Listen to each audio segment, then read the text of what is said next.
Bem, boa tarde, boa noite a todos. É um prazer estar aqui fazendo essa apresentação na verdade, hoje uma conferência, mas que vai funcionar também com a primeira aula do curso regular da pós-graduação em Sociologia, do programa de pós-graduação em Sociologia aqui da USP, que tem como convidado o professor Michel Louvi, e eu vou dispensar de fazer a apresentação. E vou passar diretamente para as questões, vamos dizer assim, de ordem operacional. Há 2 anos atrás, também, pela Escola de Altos Estudos, o Michel esteve aqui na USP e deu um curso sobre Marx e Weber. E, vamos dizer assim, hoje, saindo do forno, ele está lançando este livro aqui, chamado A Jaula de Aço, Max Weber e o Marxismo Weberiano, que está à disposição na banquinha aqui fora, a banquinha montada pelo nosso amigo, pela módica quantia de não sei quanto, mas tenho certeza que é R$ 39 reais. Então vocês podem adquirir esse livro aqui. É a primeira vez que o livro aparece fisicamente, porque o nosso amigo foi pegar na gráfica para poder viabilizar esse lançamento. Então, o livro, na verdade, que já foi de alguma maneira apresentado no curso há 2 anos atrás pelo Michel aqui no nosso programa, ele está sendo lançado hoje, tá bom? Enfim, é isso. Professor Michel, fique à vontade. Bem,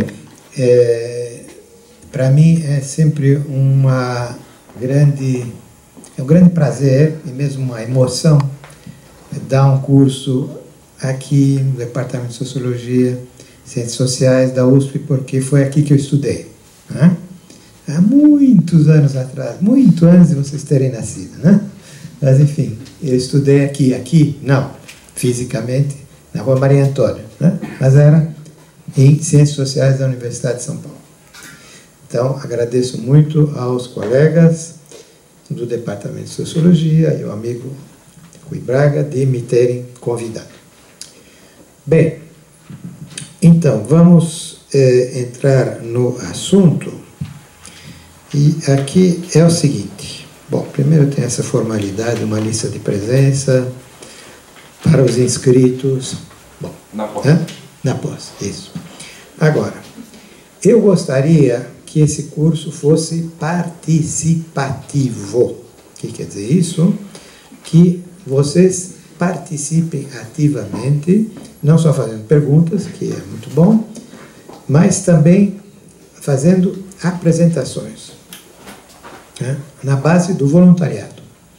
Mas quem fizer a apresentação, entre os que estão inscritos, a apresentação vai valer nota, né? Vai valer a nota. Bom, e quem não tiver tempo ou vontade de fazer a apresentação, me dá depois um trabalho escrito, pronto. Agora, quem não está inscrito, mas quer participar da apresentação, bem-vindo, né? Não é reservado só para os inscritos. E qual é a dinâmica, então? Bom, o curso comporta vários autores, eu vou apresentar vários autores, né? 3 deles eu tive a chance de conhecê-los pessoalmente, né? Não Marx nem Engels, né? Eu sou velhinho, mas não tanto assim. Mas eu conheci pessoalmente Lucien Goldman, fui aluno dele, conheci pessoalmente Ernst Bloch, fui visitar uma vez, fiz uma entrevista com ele, e conheci pessoalmente Eric Hobsbawm, né? Também fiz uma entrevista com ele, enfim. Bom, mas os outros não, os outros eu estudei a obra deles. Bom, então, são vários autores, e o que eu vou pedir para vocês fazerem, né? Nada complicado. Eu vou passar essa folhinha aqui, que chama lista de participação. Tem que passar todo mundo lá, toda a volta, né? Então, o que eu vou pedir? Para cada autor que nós vamos falar, salvo Marx, que é hoje, a partir da semana que vem, Friedrich Engels, etc., né? Eu vou pedir para 1, 2, 3, talvez 4 alunos apresentarem não a sociologia da religião dele, mas quem é o personagem, né? Quem é Friedrich Engels, né?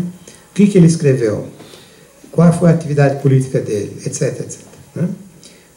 Bom, isso seria trabalho de 1, 2, 3, talvez 4, enfim, uma pequena equipe, né, de pessoas que vai se reunir, né, e dividir o trabalho. Bom, eu vou falar sobre a biografia de Engels, você vai falar das principais obras dele, você vai falar sobre a relação dele com Marx e não sei o quê, né?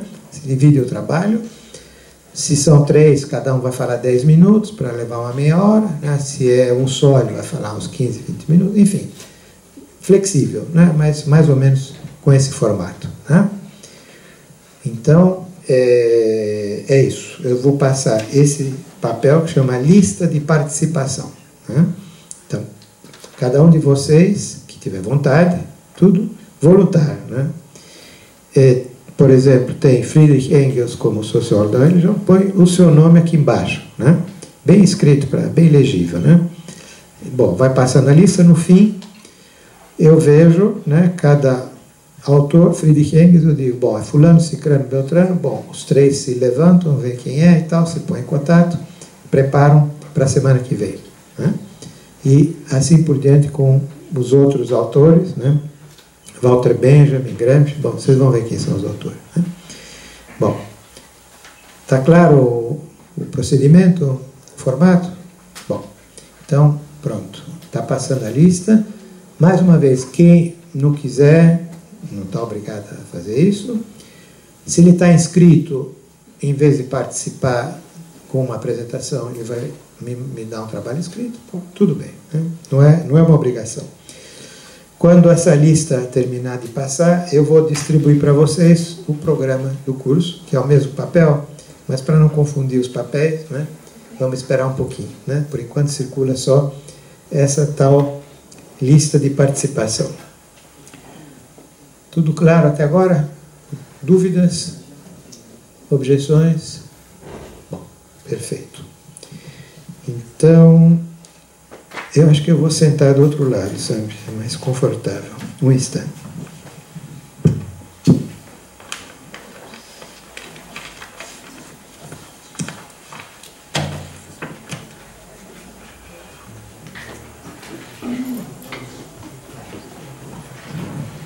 Espero que essa mesa aguente. Bom, mais ou menos. Então hoje começamos com Karl Marx, né? Sociólogo da religião. Bem, Marx, como vocês sabem, não era nada religioso, né? É o mínimo que se pode dizer, né? Ele, a família dele já não era religiosa, sentei em cima do meu relógio. A família não era religiosa, o pai dele era judeu, de origem, se converteu ao protestantismo para conseguir trabalhar como advogado, mas não era nem judeu nem protestante. Ele era o que se chamava no século XIX, até hoje, deísta. Deísta. É um fulano que acredita em Deus, ponto, né? Nem igreja católica, nem protestante, nem sinagoga, nada disso, né? Simplesmente existe um Deus lá em cima e ponto, né? Então, o pai era deísta, portanto, não era muito religioso, e o filho, já rapidamente como estudante, ele vai se definir como ateu, né? Como ateu, isto é, como antirreligioso, né? Inclusive, o herói com o qual o jovem Marx se identificava, e mesmo o velho, toda a vida, era Prometeu, né? Prometeu, que é um herói mitológico da Grécia, que, segundo o mito, né, ele roubou o fogo dos deuses e entregou aos seres humanos, né? Então foi um ato de rebelião, pelo qual ele pagou muito caro, foi condenado a torturas eternas, né? Bom, mas enfim, esse Prometeus, né, encarna aos olhos de Marx a revolta contra os deuses, né? Que é curioso, porque revoltar contra os deuses admite que os deuses existem, né? Mas Marx era ateu. Mas bom, esse era o herói dele, era Prometeu. Bom, então, digamos, desde muito jovem, né, desde os seus tempos de estudante, Marx toma essa opção antirreligiosa do ateísmo.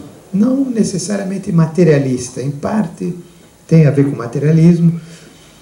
João Marx se interessava por Demócrito e Epicuro, foi a tese dele, doutorado, dois autores gregos materialistas, ateus, de certa maneira. Bom, mas, ao mesmo tempo, ele era discípulo de Hegel, idealista, bom, mas enfim, ateu. Bem, se tivéssemos que resumir a concepção de Marx sobre a religião com uma frase, a concepção marxista da religião com uma frase, qual seria essa frase? Alguém pode me dizer? Mais forte? Fala. A religião é o ópio do povo. Não é isso? Todo mundo conhece, né? É uma frase muito conhecida, né? Que parece, né, resumir a concepção marxista da religião. Só que nós vamos ver que a coisa é um pouquinho mais complicada, né? Um pouquinho mais complicada. Por quê? Em primeiro lugar, porque essa frase não foi inventada por Marx. Ela circulava no século XIX entre muitos autores antes de Marx. Kant, Herder, Feuerbach, Bruno Bauer, etc. E vou pegar dois exemplos de autores que eram próximos de Marx, amigos de Marx, pessoais, né, que usaram essa fórmula antes de Marx, né, que são, um deles é o famoso poeta Heinrich Heine. Né? Precisa escrever na lousa? Não, todo mundo conhece, Heine com H. Né?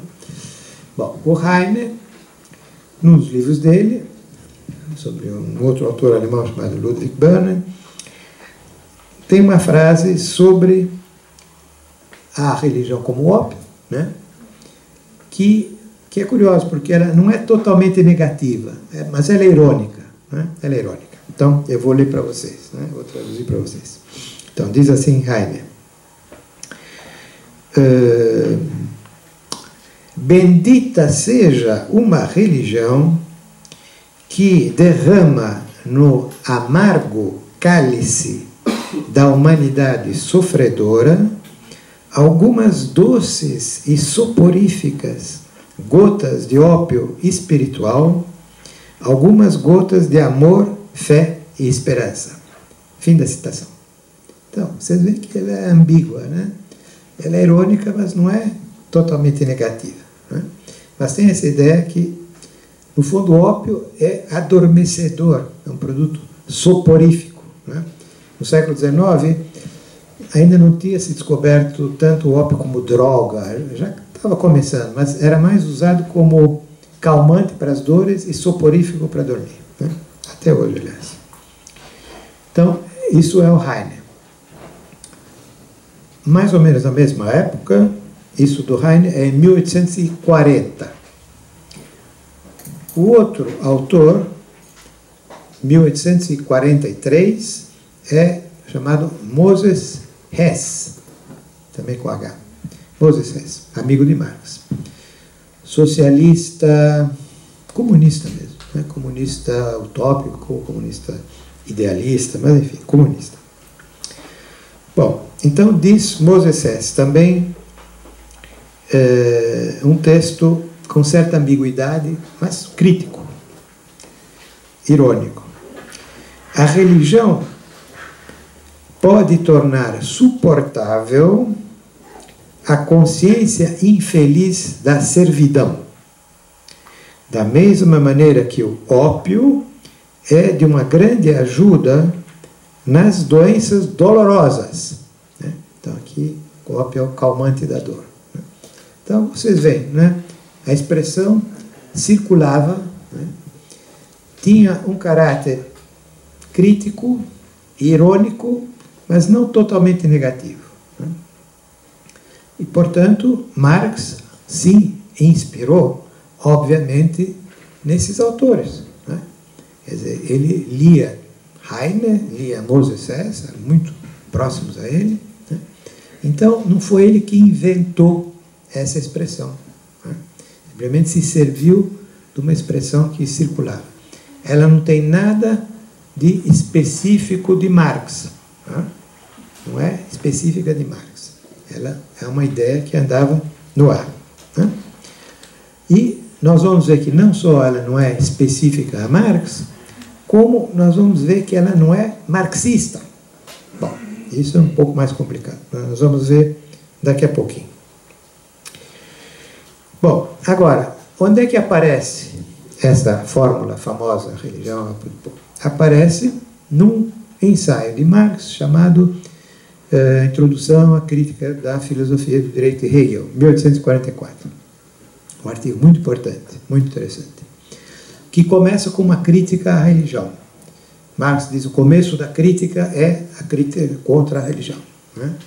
Depois podemos passar a outras coisas, política, economia. Bem.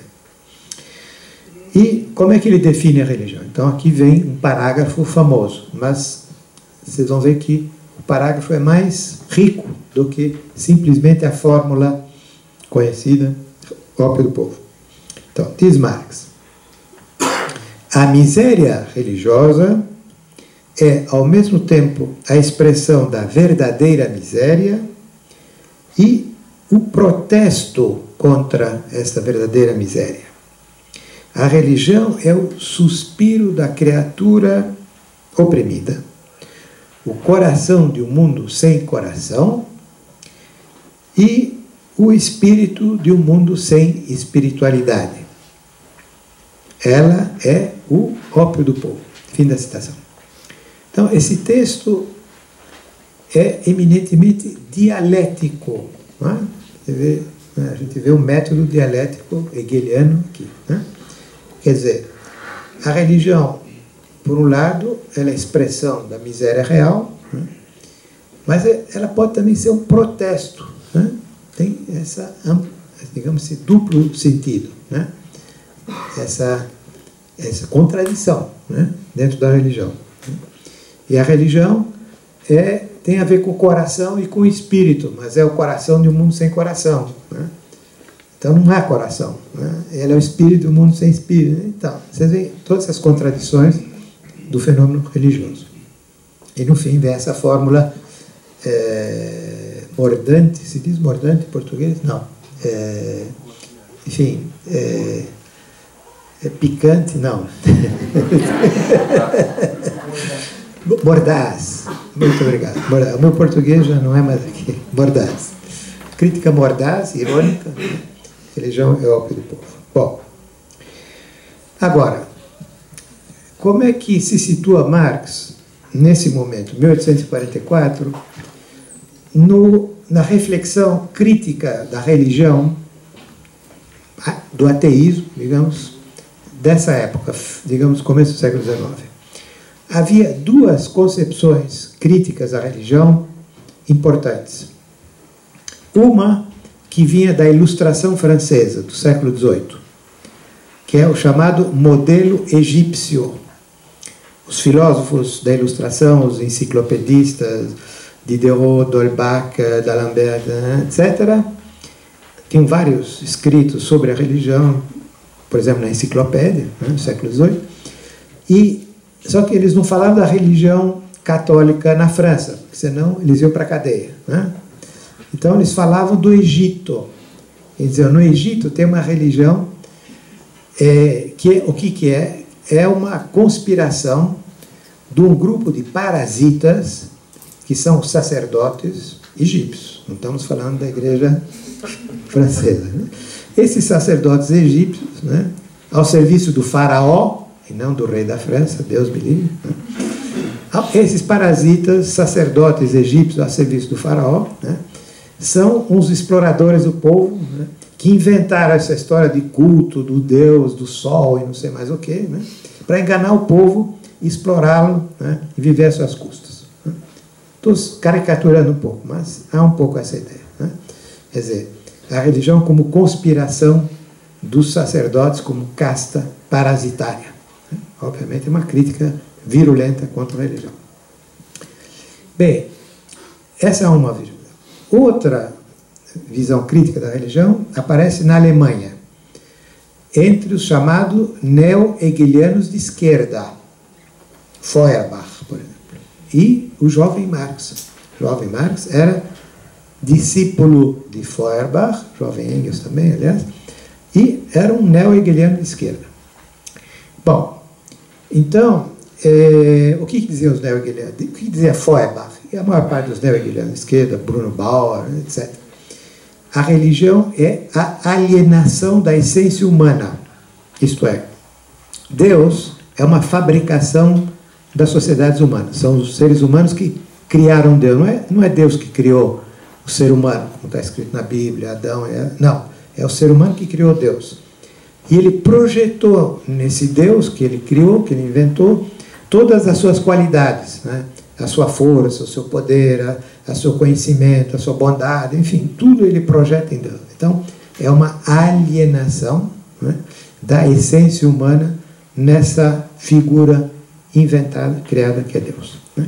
Bom, então essa é uma outra crítica da religião, muito diferente da dos franceses, né, dos enciclopedistas. Bom, Marx, o jovem Marx, se afilia a essa corrente. Ele, em 1844, é um neo-hegeliano de esquerda, um idealista, né, para dizer as coisas, né? Um idealista, mais radical do que os outros, interessado pelo comunismo, etc. Mas ele é um neo-hegeliano de esquerda. Então, essa visão que ele tem da religião, ele comparte com os neo-hegelianos de esquerda. A religião é a alienação da essência humana e, portanto, é uma visão da religião que é, em primeiro lugar, ahistórica. Né? Então, a religião não tem uma história, né, que começou com com as religiões orientais, depois veio o judaísmo, monoteísta, depois o cristianismo, depois veio o protestante. Não há história. A religião é uma essência, né? É um conceito idealista, né? Obviamente, há história. E segundo, essa religião, os neo-hegelianos e o jovem Marx não a relaciona com as classes sociais e com a luta de classes. Né? Então ela está lá em cima, né? Produto do ser humano em geral, né? E não tem a ver nem com a economia, nem com a sociedade dividida, né? Nem com as classes sociais, nem com a história. Né? Então não é uma visão marxista. Né? E a visão marxista tem, para começar, esses dois elementos fundamentais, né? Relacionar as ideias, né, com a história, com o processo histórico e com as condições econômicas, sociais, em particular as classes sociais e, em particular, a luta de classes. Né? Isso não está nesse texto do jovem Marx, de 1844, né, que acabamos de ler. Né? Um texto que é engraçado, que é irônico, que pode até ter coisas verdadeiras, né, claro, que é crítico, que é dialético, etc, etc. Tem muitas qualidades, mas não é marxista. Né? Por uma razão muito simples. Karl Marx, em 1844, no começo do ano pelo menos, não era ainda marxista. Tem gente que nasceu marxista. Né? Mas o pobre Karl Marx, não. Né? Deve fazer todo um caminho, né? Desculpe, estou com calor. É chamada Ideologia Alemã, de Deutsche Ideologie, que eles nunca publicaram e, como eles mesmos dizem, abandonaram a crítica roedora dos ratos. Felizmente, os ratos não conseguiram roer o livro todo e o manuscrito se manteve até os anos 30 do século XX, quando finalmente foi publicado. Então, na realidade, é nesse momento que vai se cristalizar o que a gente chama de marxismo, ou materialismo histórico, ou materialismo dialético, ou, o termo que eu prefiro, filosofia da praxis, termo utilizado por Gramsci para definir o pensamento marxista, filosofia da praxis. Bom, isso vai se cristalizar nesse momento, 1845, 46, primeiro de uma forma muito sucinta nas teses sobre Feuerbach, e depois de maneira mais desenvolvida na ideologia alemã. Bom, e o que nos diz a ideologia alemã sobre a religião? Bom, a religião não é tratada em especial.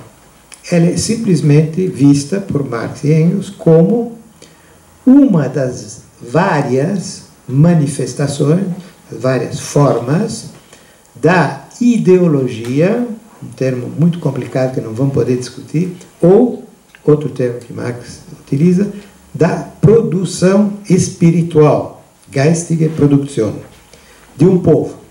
Isto é, a produção de ideias, de representações, de conceitos, de teorias, de formas de consciência, etc, etc. Né? Que essas representações, essa produção espiritual, está relacionada estreitamente com a sociedade, com o conflito social, conflito de classes e com as condições econômicas. Né? Essa é a tese marxista, né, sobre a religião como uma das formas, junto com a filosofia, o direito, a teoria política, a teoria econômica, etc, etc, da produção espiritual, ou, se quiser, da ideologia. Bom, agora, qual é a relação entre essa produção espiritual, essa ideologia, ou essas representações, essas formas de consciência, entre as quais a religião é apenas uma entre várias, não é talvez nem a mais importante, né? E as condições sociais ou socioeconômicas, né, concretas, materiais, qual é a relação? E aí tem em Marx e Engels duas fórmulas para explicar essa relação. Uma que eu acho a menos interessante, embora tenha sido muito usada pelos marxistas, é a teoria do reflexo, né? As ideias, as teorias, a religião, é um reflexo da realidade, dos conflitos, da realidade, das condições econômicas, né? Reflexo. Não é boa. Na minha opinião, essa hipótese não é mais produtiva, porque o reflexo, quando vocês olham para um espelho, ele não se mexe, ele está lá parado, né? Se você mexe o braço, o reflexo mexe também, mas o reflexo, se você para, o reflexo não se mexe. Então, ele é passivo, né? Então, eu acho que não é uma boa hipótese. Mas tem uma outra. Marx, na própria ideologia alemã, ele já usa uma outra maneira de entender a relação entre produção espiritual ou ideologia, religião, etc., e o resto, o conjunto da sociedade. Então, ele diz o seguinte, e agora eu vou ler essa passagem que me parece muito importante. Temos que explicar a gênese, a origem, né, das diversas formas da consciência, religião, filosofia, direito, etc., moral, a partir das relações sociais.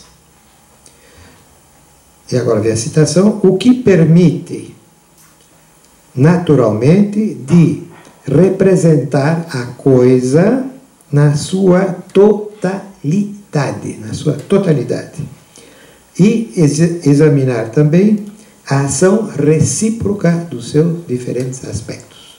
Fim da citação.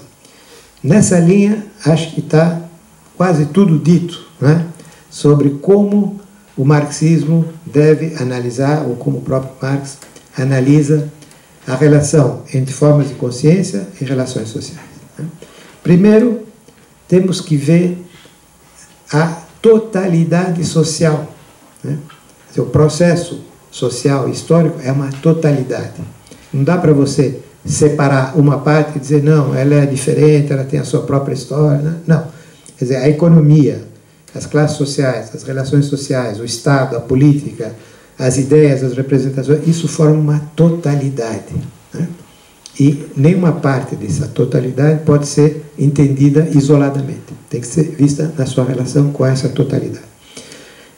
Esse conceito de totalidade vai ser retomado por uma certa escola dentro do marxismo, representada principalmente por Georg Lukács. Né? Ele, no livro dele, História e Consciência de Classe, tem uma frase que diz assim: a categoria... o que é revolucionário no método marxista é a categoria dialética da totalidade, né? Claramente. Bom, então, outros discípulos de Lukács vão continuar isso, entre eles Lucien Goldman, do qual nós vamos falar mais tarde, né? E essa, então, é uma vertente dentro do marxismo, né, que parte da categoria da totalidade, que aparece já na ideologia alemã de 1845-46. Bom, e a outra ideia que aparece aqui é a relação recíproca, né? Quer dizer, mesmo que a economia tenha um papel fundamental, etc., há uma relação recíproca, quer dizer, as ideias também têm um papel no processo social, na luta de classes, e mesmo nas transformações econômicas, etc., etc., etc. Então, relação recíproca, totalidade, dentro da qual as relações sociais são fundamental, e as relações sociais, por sua vez, dependem das condições econômicas, etc., etc., etc. Bom, então, isso é, digamos, o início do que seria a análise marxista das ideologias em geral e da religião em particular. Então, a religião é uma dessas representações, dessas formas de consciência, dessas produções espirituais que têm que ser entendidas a partir das relações sociais, dentro da totalidade, etc., mas com uma certa reciprocidade, papel recíproco, né? Bem, então, acho que isso, aqui sim, né, começa, a partir da ideologia alemã, começa o que se pode definir como a sociologia marxista da religião, ou a análise marxista da religião. Começa aí, né? Nesse momento, 1845-46, a ideologia alemã. Né? Bom, agora, alguns anos mais tarde, em 1850, Marx escreve uma resenha de um livro sobre a religião, né? De um fulano chamado Daumer, enfim. E aí tem uma passagem que eu acho muito interessante, porque ela também, mais uma vez, define muito bem o que é uma análise marxista do fenômeno religioso, né? Diz assim Marx: é claro que toda transformação histórica das condições sociais produz, ao mesmo tempo, a transformação das concepções e das representações dos seres humanos e, portanto, suas representações religiosas. Quando se transforma a sociedade, as classes sociais, etc., também se transformam as representações religiosas. Portanto, elas são históricas. Então, essa concepção historicista, social e historicista, é a que Marx defende. Onde é que está o meu relógio? Do outro lado. Muito bem. Estou olhando o relógio para a razão seguinte. Às 7h30 vai começar numa outra sala, 14, o lançamento do livro de um amigo meu que chama Paulo Arantes. Então, mais ou menos por volta das 7h30, um pouquinho mais tarde, vou convidar todo mundo para ir para a sala 14, ouvir o Paulo Arantes apresentar o livro dele. Então, nós temos um prazo. Bom, mas tudo bem, temos tempo. Bem, então, na verdade, Marx, no começo do seu percurso intelectual, achava que o inimigo principal do pensamento racional, democrático ou socialista, o que seja, era a religião. Por isso ele dizia, em 1844, a crítica começa pela religião, pelo ataque à religião. Esse é o ponto de partida. Mas depois dele dedicar bastante esforços a criticar a religião, ele escreve que o problema não é a religião, que está lá em cima, o problema é o vale de lágrimas aqui embaixo, isso que a gente tem que criticar.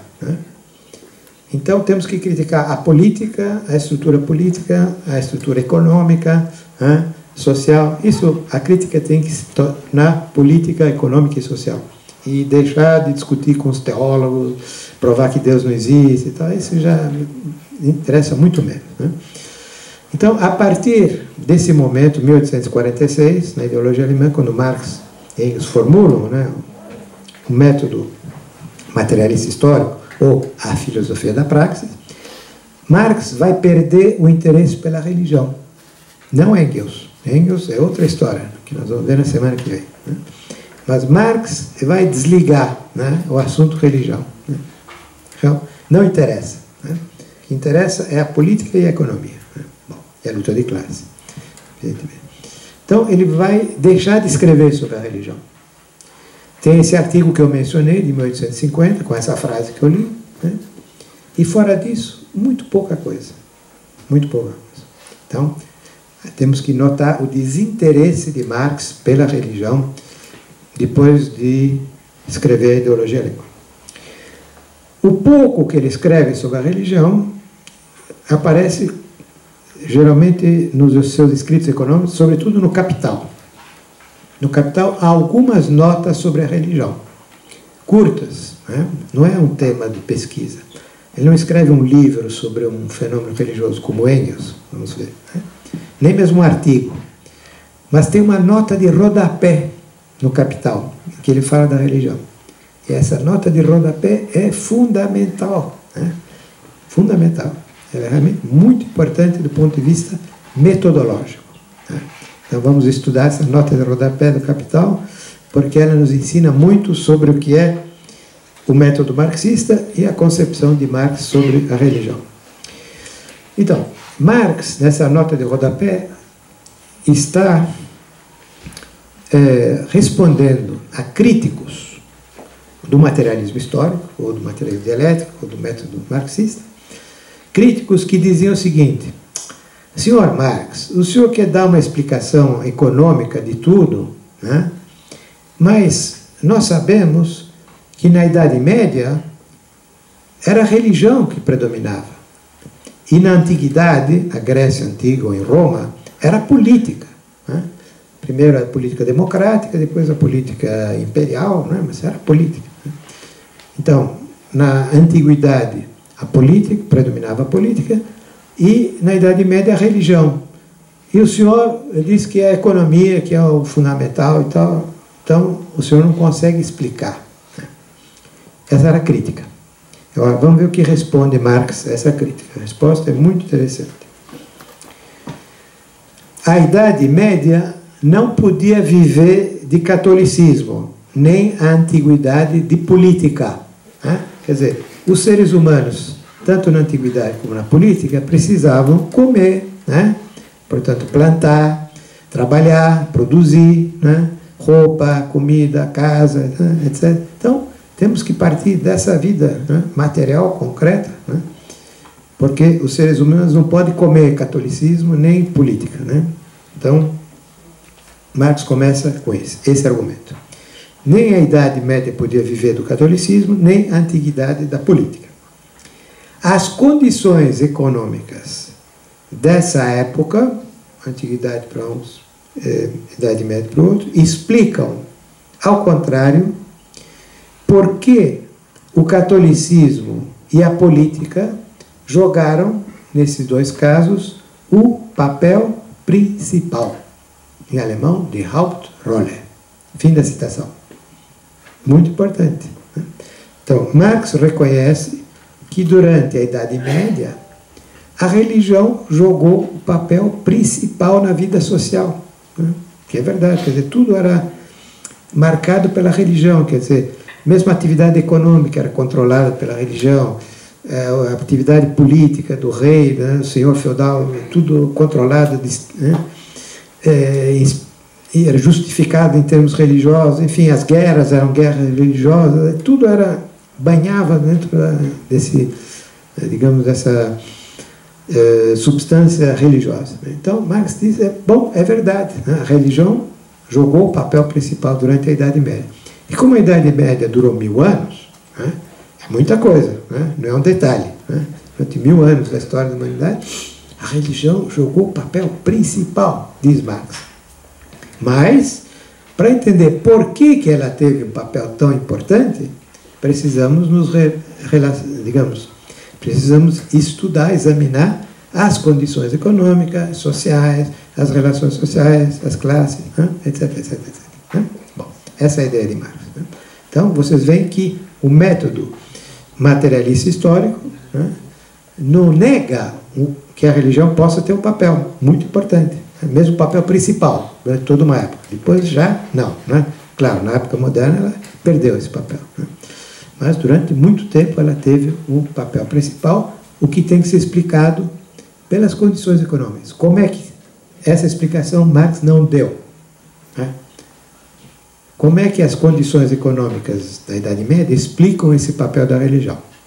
Eu tenho algumas hipóteses sobre isso, mas Marx não se ocupou disso, entre outras razões, porque, como eu disse, ele não se interessava muito pela religião. Então, ele não perdeu tempo a tentar explicar por que a religião teve esse papel. Não, mas ele deixa colocado, digamos, o método, como entender esse fenômeno. Bom, se nós estudamos o Capital, além dessa nota rodapé, que é interessante, tem algumas outras anotações sobre religião. Ou melhor, sobre uma religião, a única que interessa a Marx, e que é o protestantismo. Mas o protestantismo na sua relação com a burguesia e com o capitalismo. É isso que interessa a Marx, nada mais. Não é a religião em geral, não é as religiões, não é nem a religião católica, é a religião protestante e sua relação com a burguesia e o capitalismo. É isso que interessa. E aí há 2 ou 3 comentários que são muito interessantes, do ponto de vista metodológico. O que nos interessa é o método de Marx, como, entre aspas, sociólogo da religião.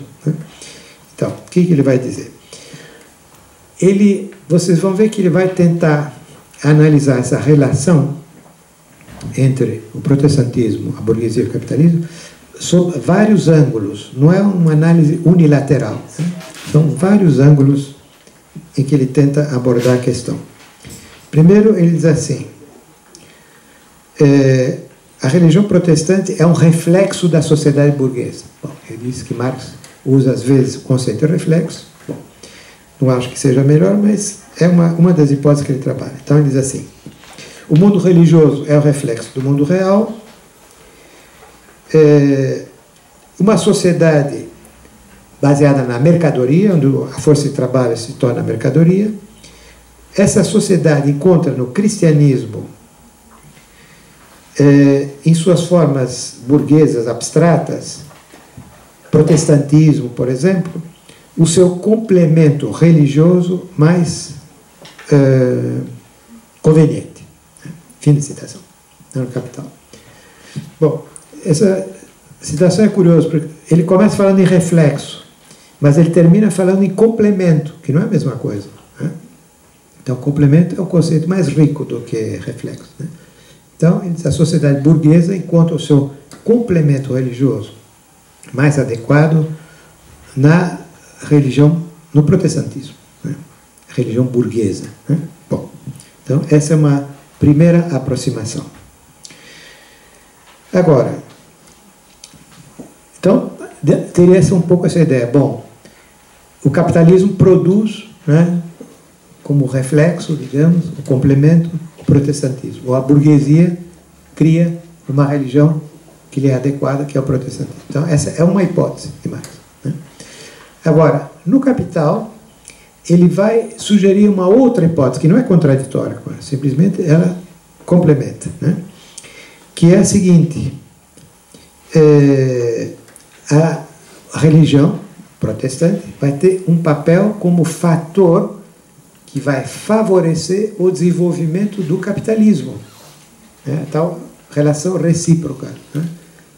Quer dizer, o capitalismo favorece o desenvolvimento do protestantismo, mas o protestantismo vai favorecer o desenvolvimento do capitalismo. Como? Por quê?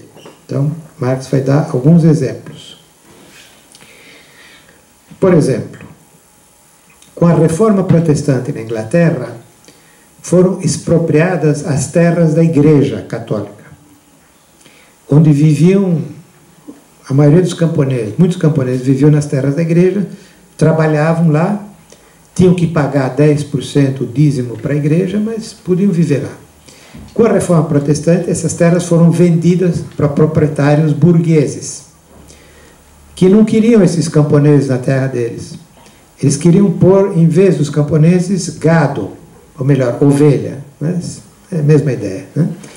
Então, houve um processo de expulsão dos camponeses e sua substituição por ovelhas, né? Porque dava mais lucro botar ovelha do que camponês, né? Isso Marx descreve longamente no capítulo sobre a acumulação primitiva, né? Então, isso é o que ele chama a expropriação violenta do povo dos camponeses do século XVI. Isso foi resultado da reforma protestante. Então, diz Marx, a reforma protestante, com a expoliação dos bens da igreja, deu uma terrível impulsão à expropriação violenta do povo no século XVI. Então, o protestantismo, a reforma protestante, foi um fator que acelerou a acumulação primitiva do capital. Outro exemplo que ele dá, que é curioso, o protestantismo joga um papel importante na gênese do capital pela supressão dos dias feriados e sua transformação em dias de trabalho. Quer dizer, o catolicismo tinha milhões de feriados, né? Santo, tal outro santo, e Ascensão da Virgem e tal, e isso e aquilo. Né? Bom, os protestantes suprimiram quase tudo isso, né? E botaram o povo para trabalhar nesses dias, né? Isso favoreceu a acumulação do capital, diz Marx, né? Bom, esses exemplos não interessa tanto saber em que medida são verdadeiros ou não. Bom, a análise historiográfica não é o que nos interessa aqui, mas o aspecto metodológico. Quer dizer, segundo Marx, o protestantismo foi um fator causal, né? Não o único, evidentemente, mas um dos fatores que facilitaram, contribuíram à gênese do capitalismo. Bom, então vocês veem que tem esses dois aspectos, né? Quer dizer, a burguesia favoreceu o protestantismo e o protestantismo favoreceu a burguesia, né? A coisa vai nos dois sentidos. Agora, o que vem primeiro, né? É o ovo ou a galinha, né? Bom, no fundo, Marx não responde, não interessa tanto essa questão, né? Claro, em última análise, claro, é a mudança das condições sociais históricas que explica a mudança da religião, né? Essa hipótese é fundamental. Mas, no fundo, o que está interessando Marx é a relação, né, entre esses dois fenômenos, o fenômeno religioso e o fenômeno socioeconômico, né? E há um texto muito interessante de Marx, que não é o Capital, mas que é preparatório do Capital, né? São os famosos Grundrisse, Fundamentos da Crítica da Economia Política, um manuscrito de 1856-57, que Marx também abandonou a crítica roedora dos ratos, né? Só foi publicado em 1940, bom, mas é um texto muito interessante. E nesse texto, Grundrisse, aparece uma frase em que Marx discute qual é a relação entre protestantismo e capitalismo. Ele diz assim, falando da ética protestante, interessante: o culto do ouro e o seu ascetismo, suas renúncias e seus sacrifícios, a poupança, a frugalidade, o desprezo dos prazeres terrestres, a caça ao tesouro eterno, tudo isso é discurso do ascetismo protestante. Fazer dinheiro está, portanto, em conexão, palavra alemã, Zusammenhang, está em conexão com o puritanismo inglês e o protestantismo holandês. Fim da citação. Bom, há várias coisas interessantes nessa citação. Primeiro, ela parece anunciar a tese de Max Weber, né? Que é Max Weber que vai tentar analisar a relação entre ascetismo protestante e acumulação do capital, né? Mas Marx já tinha precedido Max Weber de meio século, né? Só que Weber não conhecia esse texto de Marx, porque ele só foi publicado em 1940, quando Weber já era morto há muito tempo. Bom, e esse texto, a ênfase é na conexão entre os dois, né?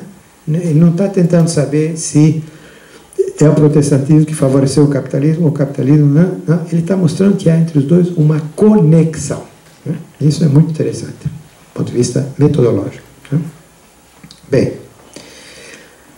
então é mais ou menos isso o que Marx poderia nos ensinar, digamos, sobre digamos, a contribuição de Marx à sociologia marxista da religião.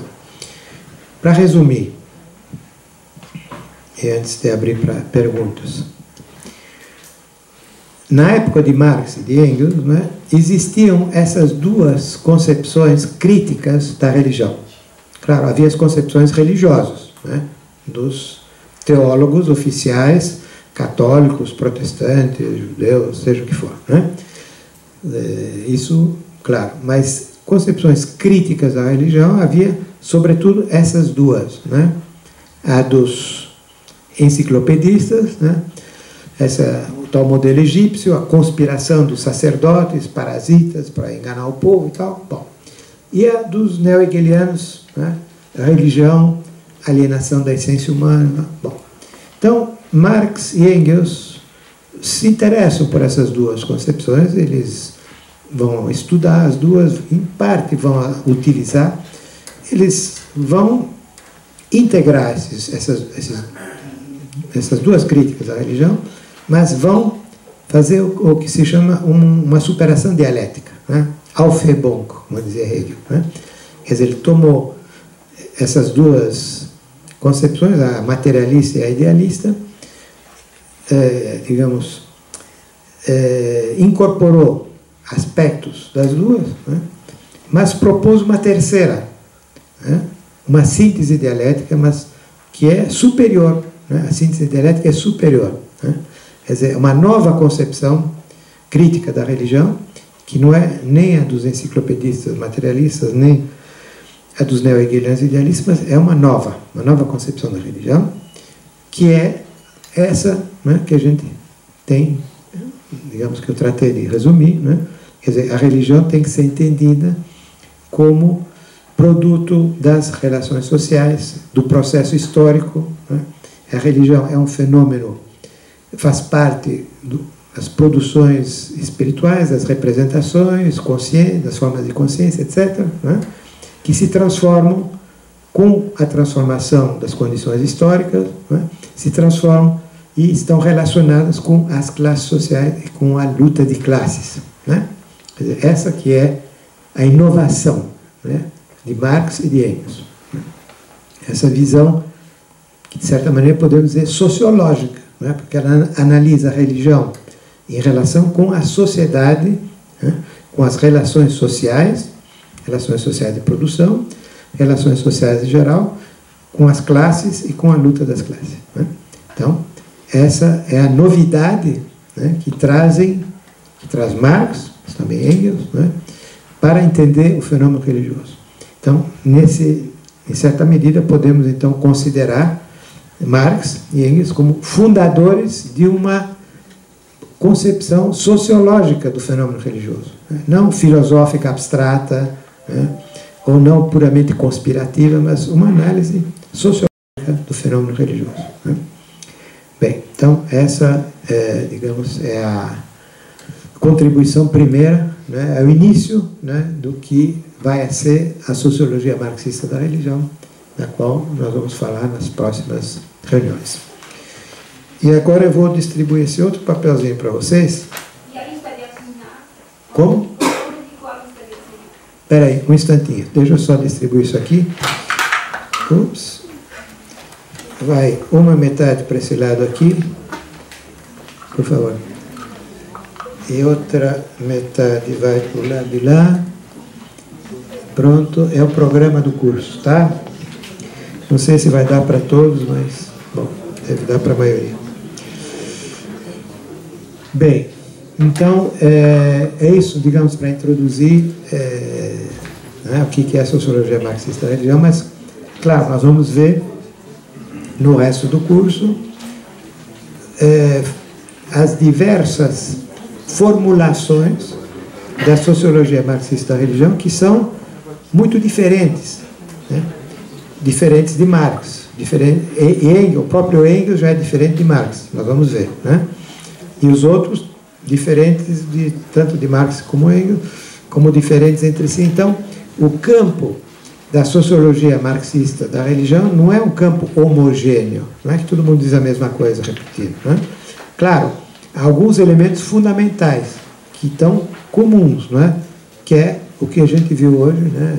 Essa ideia da análise materialista do fenômeno religioso, histórica, não é? Em relação com as relações sociais, com as relações sociais de produção, com as classes sociais, com a luta de classes. Bom, isso a gente vai encontrar de uma forma ou de outra na maioria dos autores que a gente vai discutir, com uma exceção, que é Walter Benjamin.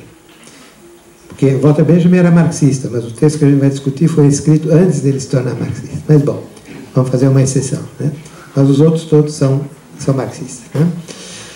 Então, nós vamos ver essa diversidade, né, do campo da sociologia marxista da religião. Bom, agora, por favor, perguntas. Vocês têm a palavra.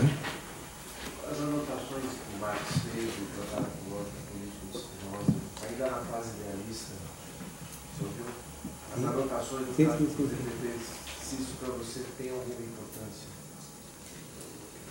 Olha, francamente, eu não trabalhei essas anotações, portanto, por ignorância pura e simples, não vou poder responder a sua pergunta, mas... sim? Eu queria saber por que o marxismo fracassou. Ah, isso é outra pergunta. Deixa eu responder a do amigo, né? Depois eu vou responder essa. Então, eu acho que, sim, claro, Spinoza interessou a Marx em um certo momento, né? Como crítico da religião, uma espécie de primeira crítica racionalista da religião, né? Mas não acho que seja tão importante assim, porque é um momento, né? É uma etapa, né? No processo dele de desenvolvimento intelectual, vai ser mais para o lado de Hegel do que de Spinoza, na minha opinião. Isso é muito discutível, né? Tem gente que acha que Marx é um espinosista, né? Tem uma escola marxista que é o marxismo espinosista. Meu amigo Tony Negri pertence a essa escola, né? Marx é um discípulo de Spinoza antes de tudo. Bom, na minha humilde opinião, não é bem assim, né? Então, acho que Spinoza é um episódio nas leituras do jovem Marx. Ele lia muita coisa, tomava notas. Então, bom, não é tão importante assim, né? Hegel é mais importante, né? E, sobretudo, a partir de um certo momento, os neo-hegelianos de esquerda, Feuerbach, né? Feuerbach, crítico da religião. Bom, então, acho que o percurso fundamental do jovem Marx passa por aí, né? Hegel, Feuerbach, e depois aquele salto, aquela volta por cima, né? Que é a filosofia da praxis. Então, eu relativizaria a importância dessas notas, mas pode ser um objeto de estudo interessante, não diria o contrário, mas eu relativizaria a importância. A pergunta da moça eu não entendi, por favor. Pode repetir?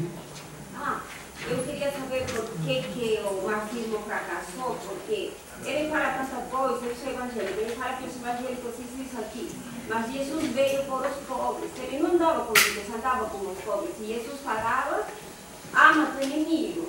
Oh, minha vizinha, ela me fez tanta coisa ruim, mas quando ela passou fome, eu fui de carne para ela, de comida, tudo para ela. Eu me vou alegrar de ver morir uma pessoa de fome? Não.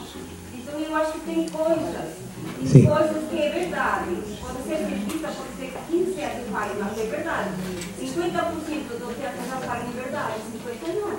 Então eu acho que quem fracassou, eu mesmo vou responder a minha pergunta, fracassou o marxismo, porque quem vai pôr justiça nesse mundo é só Deus.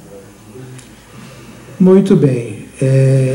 Bom, decretar que o marxismo fracassou, acho que é um pouquinho rápido, né? Mas nos levaria a uma discussão muito afastada do tema da nossa pesquisa, né?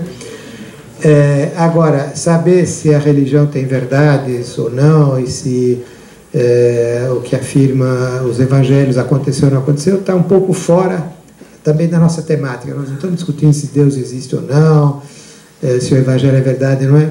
Não estamos discutindo isso, estamos discutindo se tais e tais movimentos religiosos, quando eles apareceram, têm uma relação com a sociedade, com as lutas sociais, etc, etc. Inclusive, pessoas que são crentes, que são religiosas, podem aceitar isso, né? Tem muitos cristãos que acham que os evangelhos, né, são uma ética válida, né, que Jesus trouxe, mas eles acham que para entender como apareceu o movimento cristão na época primitiva, não é, na Palestina, etc., temos que ver as condições sociais daquela época, né, os conflitos sociais, etc. Né? Então, isso há vários cristãos, né, que reconhecem que a sociologia marxista da religião traz uma contribuição interessante, né, mesmo para quem tem fé, né, e acredita na verdade moral do Evangelho. Mas, enfim, o nosso tema não é discutir isso, é tentar entender o que é a sociologia, a tal sociologia marxista da religião, o que ela nos traz, né, para entender os processos religiosos. Outras perguntas? Sim? Eu queria saber o texto sobre a questão judaica, se ele não tem interferência no... Embora seja da fase anterior, eu queria saber um pouco qual é a influência. E também queria saber, até do ponto de vista mais biográfico, também a questão de ser oriundo da comunidade judaica, como é que era lidado. Marx? Sim.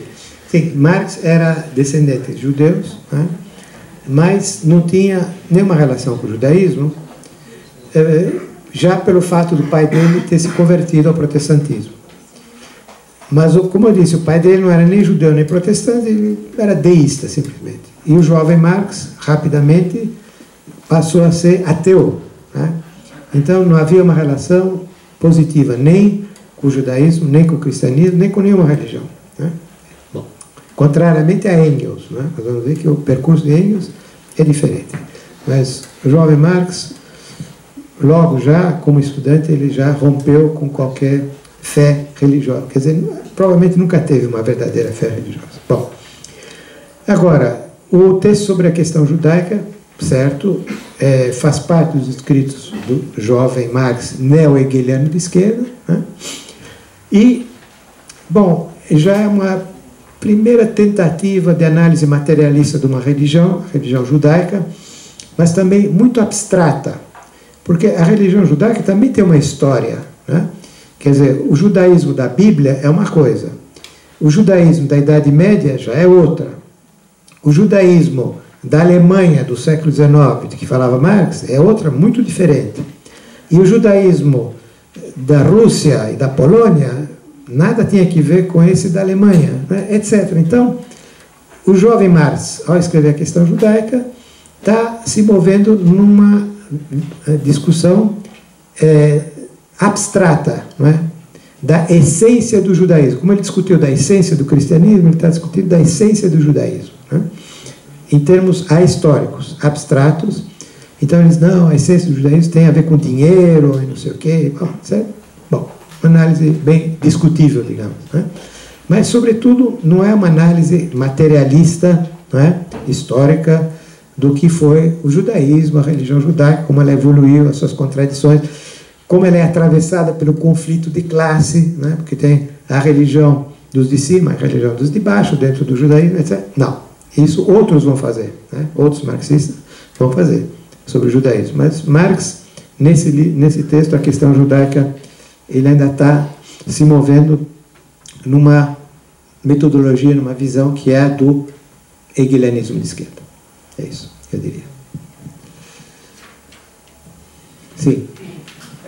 Um pouco do que ele puxou, assim, na fase quando o Marx era um radical hegeliano de esquerda, e que tratava a questão alemã e a religião era um ponto central, né, pelo não desenvolvimento da Alemanha, né. Então parecia que era a guerra da religião, uma guerra, disputa religiosa e a influência dela com o Estado, com as pessoas, etc. E eu queria saber se Marx superou isso, mas parece, sabe, que mudou a questão, né, mas ainda a religião ficou lá, né,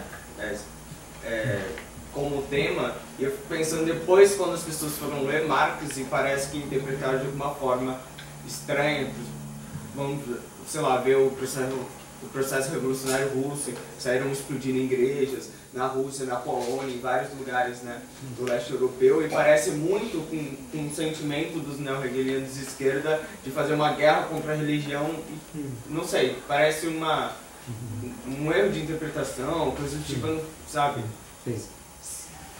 Bem, você começou com a Alemanha, a França, etc. Bom, sim, com esse sentimento. Sim. Não, efetivamente a religião tinha um peso muito importante na Alemanha, mas também na França, né?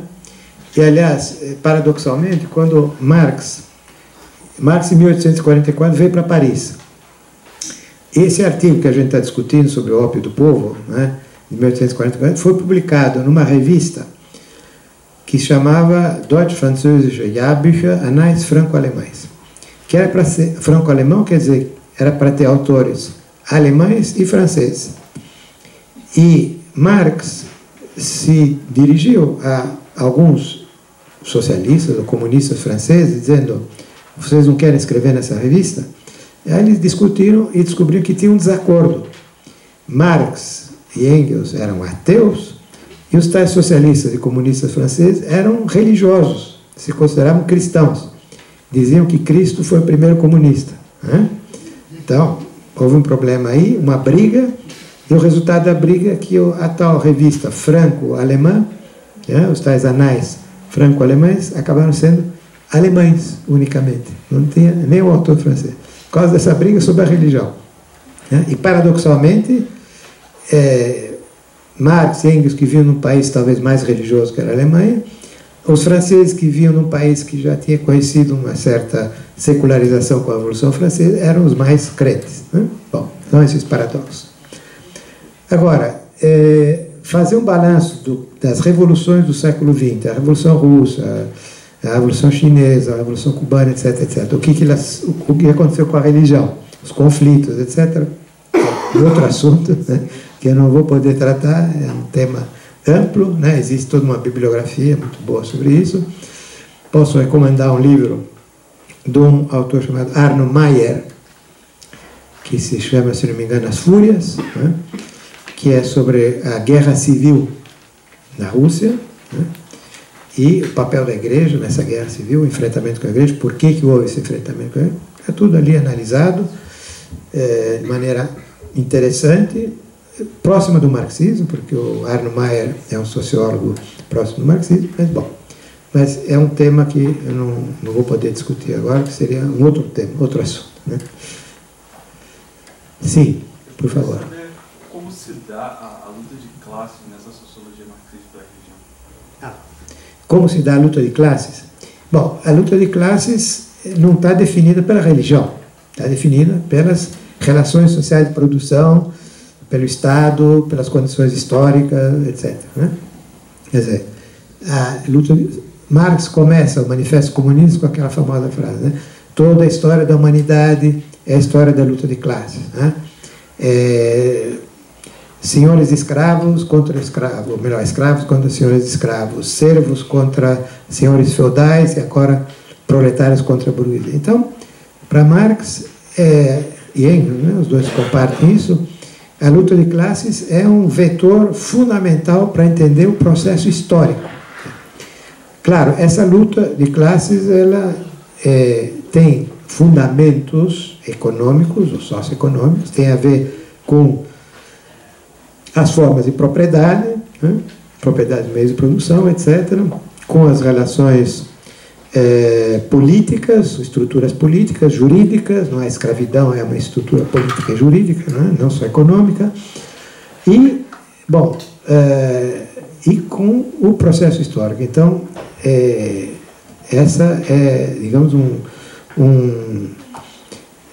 vetor fundamental para entender como se dá o processo histórico. Para Marx é a luta de classe, que ao mesmo tempo tem uma dimensão ideológica, uma dimensão espiritual, uma dimensão teórica, uma dimensão moral, etc., etc., né? Religiosa também. Né? Então, esses elementos ideológicos e a religião participam, né, da luta de classes. Né? E a luta de classes atravessa esses campos. Né? Quer dizer, a luta de classes atravessa o campo religioso. Né? Mas isso nós vamos ver melhor na semana que vem, quando vamos discutir Engels. Né? Como, no processo, quando se dá o processo da luta de classe, o campo religioso vai ser dividido, né, em função, não unicamente, mas também em função do conflito de classe. Né? Mas isso nós vamos ver, é justamente o tema que nós vamos discutir nesse curso. Né? Como cada um dos autores, a começar por Engels, mas também os outros, vão ver essa relação, né, da religião com o processo da luta de classe, com o capitalismo, né, etc, etc. Sim. No debate com o Plekhanov e Mene, o Lukács, nos anos 30, ele coloca que haveria uma... Dá pra gente? Mais alto. Tá. Nos anos 30, o Lukács, né, em debate com a obra de Plekhanov e Mene, ele concebeu que havia em Marx uma estética própria, que não precisava ser complementada. A minha pergunta é, malgrado as questões como desinteresse, né, que o senhor colocou do Marx pela religião, existiria em Marx, ou seria uma hipótese bem sucedida, ao seu ver, em Marx, se há em Marx uma teoria crítica da religião que se sustente por si própria, ou não? Sim, claro. Eu acho que não, em Marx e em Engels, temos que ver os dois juntos, não é? Efetivamente há uma teoria crítica da religião e há uma sociologia crítica da religião, né? Que é uma visão coerente do fenômeno religioso, né? Sem dúvida. Agora, isso não quer dizer que ela é fechada, né? Que ela ignora outras contribuições para entender o fenômeno religioso, né? Por exemplo, Freud, né? Alguns marxistas, como Erich Fromm, utilizaram Freud junto com Marx para entender fenômenos religiosos, né? Outros utilizaram, o próprio Lukács, em certo momento, vai utilizar Max Weber, né? Em História e Consciência de Classe de Lukács tem uma passagem, ele diz, bom, o que Weber nos diz sobre o protestantismo é muito importante para entender o caráter reificado do capitalismo, né? E aí ele cita Weber, enfim, compara Weber com Engels, né? Então, o fato de que o marxismo tem uma teoria crítica, uma sociologia crítica da religião, não significa que ele não se interesse por outras análises da religião e, em tal qual momento, trate de incorporar aspectos, ideias, sugestões, hipóteses que venham de fora, né? Como fez o próprio Marx. Quer dizer, o Marx não tirou a sua teoria sozinho da sua cabeça. Ele se apoiou em Hegel, né, para o método, nos economistas clássicos ingleses, né, Adam Smith, Ricardo, etc., nos socialistas da sua época, os socialistas utópicos, os primeiros comunistas, né, Babeuf, usou todo esse material, né, que não era marxista, né, para formular a sua teoria, né. Então, os marxistas também, né, no curso, nós vamos ver no curso do século XX, vão desenvolver, né, a concepção marxista da religião, a sociologia marxista da religião, incorporando contribuições diversas. Agora, eu estou insistindo na sociologia da religião. Eu estou menos interessado aqui no aspecto propriamente filosófico, que existe naturalmente, né? A teoria crítica da religião tem uma dimensão filosófica, a questão da alienação, etc. Tudo bem, né? Não estou negando isso, mas o enfoque meu no curso agora é no aspecto sociológico, né? Isso que eu estou interessando, não porque ele esgota o tema, mas porque esse é o aspecto que eu quero estudar, digamos, com vocês, né? É isso.